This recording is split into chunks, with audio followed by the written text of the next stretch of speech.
What's up, home dogs? Hello, besties. Welcome to our channel, Cade and Bianca. Bianca and Cade. That's the wrong way around, but we'll look past it. No, it's in alphabetical order. Yeah, but it should be in order of importance. You did not just say that to me. We are two young, beautiful, stylish South Africans who have moved to Ireland about a year and a half ago. Exactly. And our pages covered our experiences and our travels during the move and being in Ireland. About 6 months ago, we did a sit-down video similar to this where we discussed the pros and cons of living in Ireland. Today, what we're going to be doing is something very similar, except we're going to be chatting about the things that we wish we had known as expats moving to Ireland. Like, one of the key feedback points we got on that video was how the different perspectives that we each had of our own move, how much it had helped that there were two different perspectives. And so this is a very, very broad discussion on things that we had wished we had known. Yeah. You ready? I'm ready. Okay, we'll give each other about 2 minutes to write only 5 points. 5 points on things we wish we knew. Things that we wish we had known. You ready? I'm ready. And start. Ooh,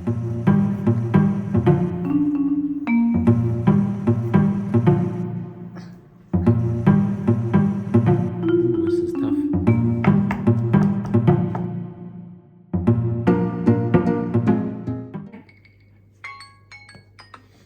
I've got 3. You've got 3? Yeah. Some might come to mind while we're chatting. Yeah. Okay. So we're gonna do 1, 1, 1, 1. Well, you start because you've got the 5. Okay, so my first thing that I wish I had known is, you know how when you're moving to Ireland, the housing crisis is like one of the biggest factors that kind of like gets you down. And I think it's gotten worse since we moved. I had a general idea about the housing crisis and it being a problem. Yeah. Like an overarching concept. I was surprised by how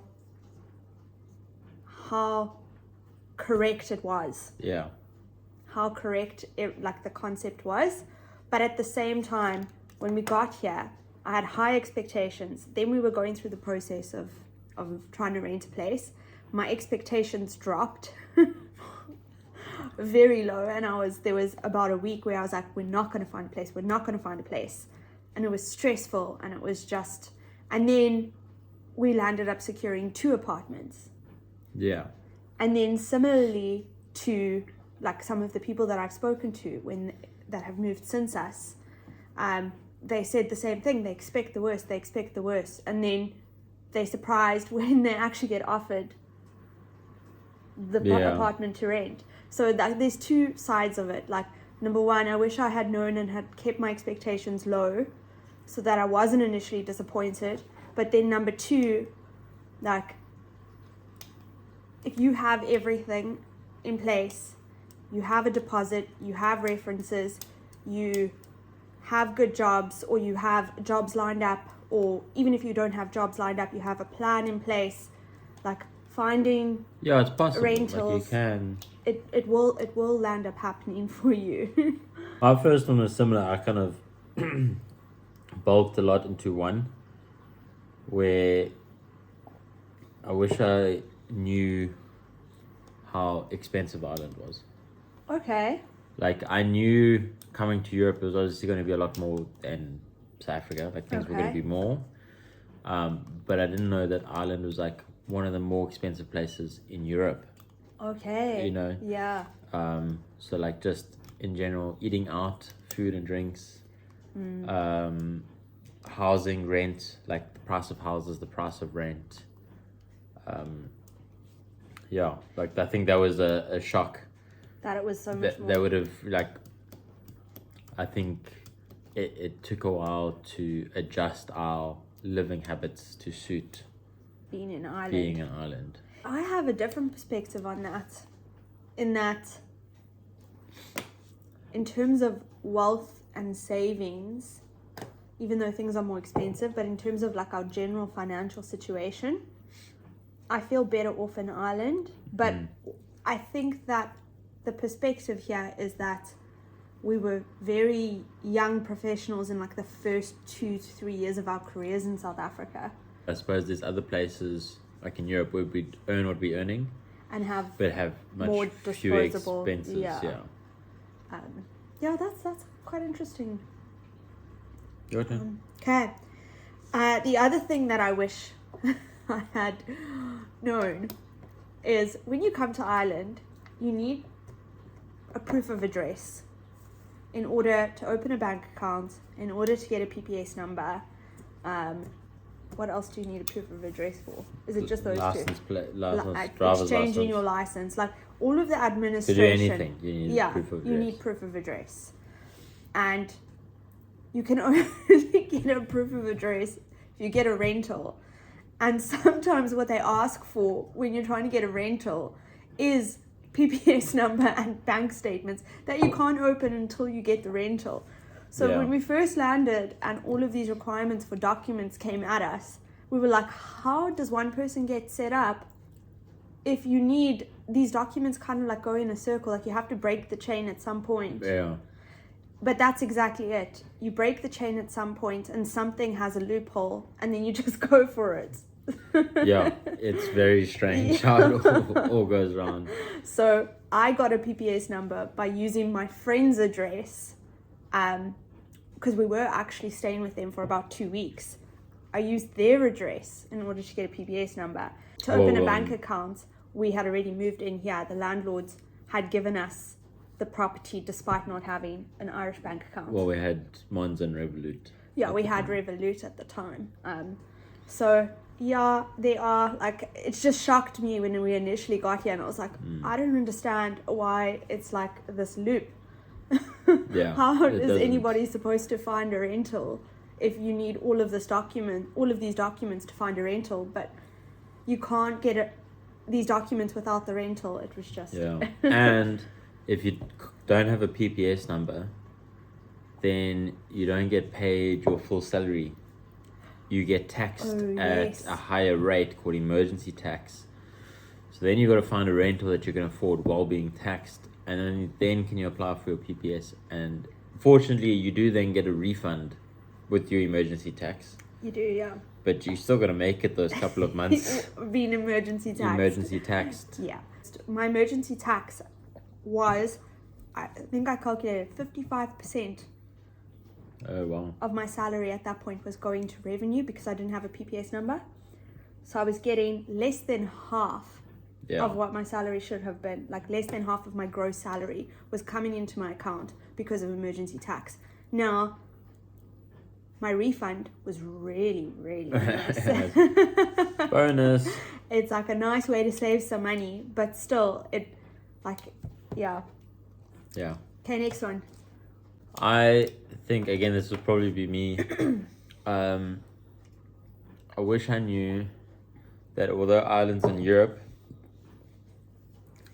it's not like traveling when you're in Europe. In our head, we're like, we're going to move to Europe, we're going to travel Europe, everything's so close, and it's just a quick jump away, which is true, and it's more true, but in Ireland, you're one of the furthest points. And you can't take a train or anything. So, like, we knew we were coming to Europe to travel, but it is a bit harder to travel from Ireland. Like, it's not as cheap as maybe being on mainland Europe, but it's not as quick or as many options as maybe being on mainland Europe. Yeah, I get that, but it is still very easy. Maybe no, it's still very easy. No, Yeah. I'm not saying, like, this is not a negatives list. I'm just saying, I think in my head when we left South Africa, we're like, we're going to travel Europe, I was like, oh yeah, we're going to pop to France for a weekend and do this and that. Yeah. Which we still can do, but it's a lot more effort than what I envisioned. And there's no reason I should have known. I knew Ireland was an island. On the other, like, I knew where it was, but you don't realize it till you get here. Yeah. And like the airport, especially there was that period where you had to be 3 hours early to the airport, and then it's at least an hour and a half to get anywhere in Europe. Yeah.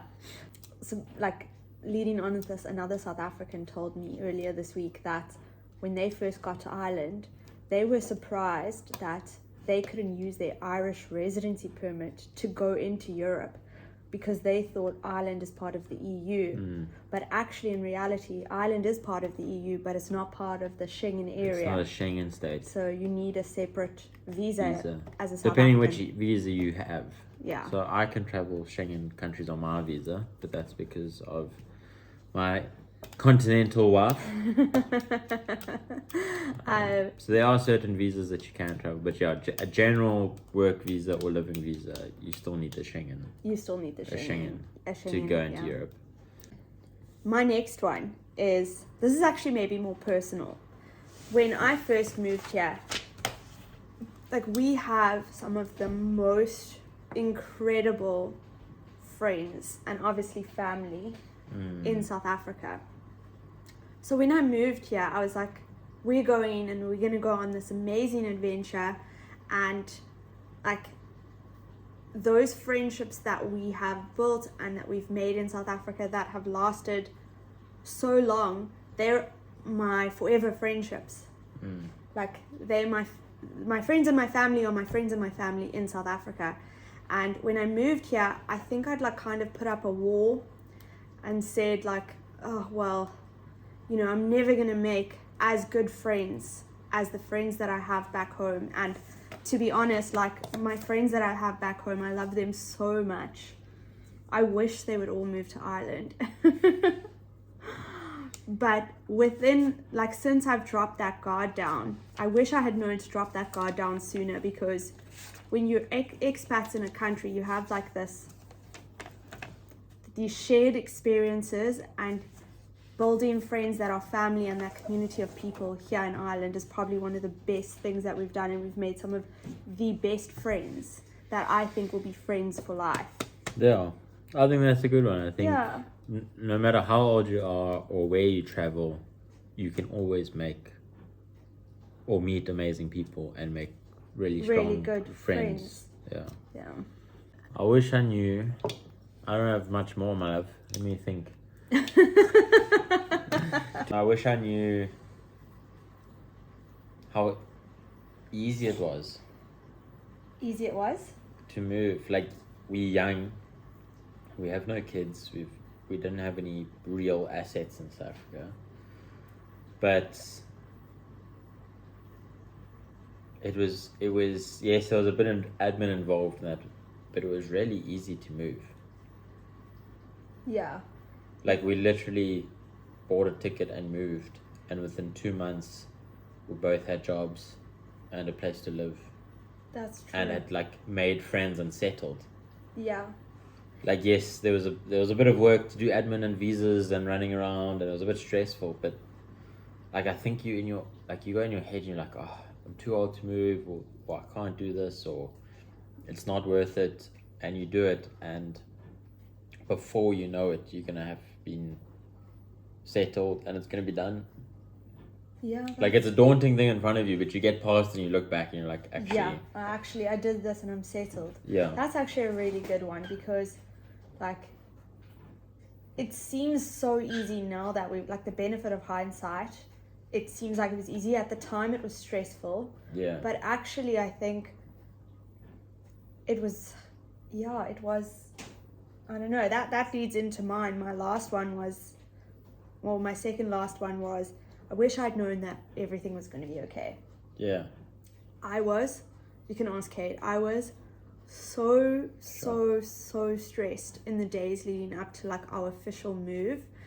And it gave me like this, I remember the day before we were meant to leave. Now I know that our situation we had left during COVID, so it added to the stress, but like, I remember having like these knots in my stomach that gave me immense cramps and stressing about every little detail. And I just wish I knew everything was like, I wish at that point I knew everything was going to be okay. So if it'd be more like me, my life, go with the flow. You assume it's all going to be okay, and then if a problem comes up, you worry about it. But you don't assume it's going to go wrong. I know. It's so difficult to say that in practice. You know, like, even if I'm saying now, for anyone that's stressed or worried or has a move coming up. And I'm saying Yeah. everything's going to be okay. Even though I'm saying that, Yeah, no. it's difficult to really believe Take it in, yeah. until everything actually is okay. Yeah. But everything will be okay. Do you have any other ones? I've got a few. Actually, I'm thinking of more as we're speaking. I wish I knew the weather was not going to be that You good. just read mine. Okay, carry on. Elaborate. No, it is actually a good one because you move to Ireland, everyone's like, oh, I think we actually did the research and it's like, oh, it rains on average 2/3 of the year. Yeah. It's raining and stuff.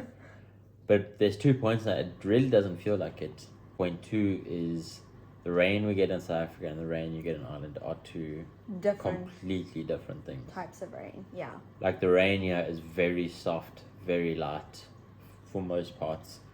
And it probably normally rains early morning or late at night. Like, and clears up during the day. So it might rain every day, but it might not affect you. The cold I'm still getting used to. I Like, there have been some love the very cold. days. I really, really love the cold. So Yeah. I definitely think like I'm thriving in a cooler environment. Even though the weather isn't as bad as what we thought it was going to be, I think it's still important to have low expectations on what the weather is going to be like. I think so. The dark's hectic. Yeah. The weather doesn't affect me too much. Okay. I did have one more, considering Kate stole my fifth one. It's not something I wish I knew. It was something that I was hoping for, and then it actually has happened. For me, I feel like it's been really easy for me to integrate myself into Irish culture and a working life in Ireland. And there's two parts to that. Like, I really have a lot of respect for the Irish. And I resonate with the values that they have, and I've said this many times before, so it makes it really easy to integrate into that. And then the second part is Dublin is multicultural, and there are lots of different cultures and people from, like, there are lots of expats here, which is also familiar. Currently in my team at the moment, my immediate team of 5, we are now 4 South Africans, 4 out of 5, 4 South Africans, 1 American. I think that's going to change a little bit because one person's on a temporary contract, but still, like, even though I'm saying it's easy to integrate, like, the wider team is very Irish, and I feel like I've integrated well with them. It's nice that there are other expats around you that you can relate to. Yeah. So we hope that those maybe help you put in perspective different ideas of moving to Ireland and things to keep in mind. And there's 1,000 things that go into moving, but yeah, there's 1,000 administrative things, and like we have covered in some of our other videos, we've covered, I think I did a video last year with answering a whole bunch of questions on moving. We've also done a video together on the pros and cons versus moving to Ireland, and then we've been like keeping a monthly vlog on our channel. check it out. Like what our like day-to-day looks like in Ireland, which has actually been so much fun. Like, sometimes when I am doing the monthly vlog, I forget how much you do in a month and how many memories you make. Yeah, it's even nice in the mundane place for us to things. keep our memories. And Yeah. thanks for watching. Thank you for watching. Don't forget to like and subscribe and and put that bell on. and if you're watching this in December, Merry Christmas. Merry Christmas.